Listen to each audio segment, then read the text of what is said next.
Magandang tanghali po sa inyong lahat. Espesyal ang taong ito dahil na-declare po ng simbahan ang 2025 bilang Year of the Jubilee.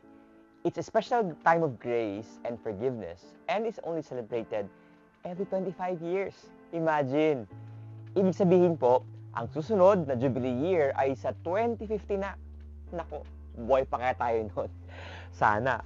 Sa logo nito, mapapansin ang 4 na taong tila sumasagwan sa dagat at nakakapit sa isang krus. At sa tema nitong Pilgrims of Hope, ano kaya ang ibig sabihin ng larawang ito?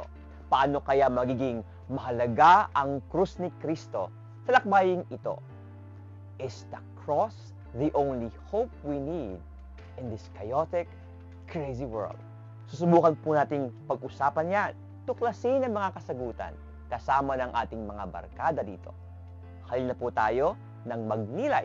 Ako po si Father Roy Belien. At ito po ang The 7 Last Words of Christ in the Year of the Jubilee, Year 38. The cross is the only hope.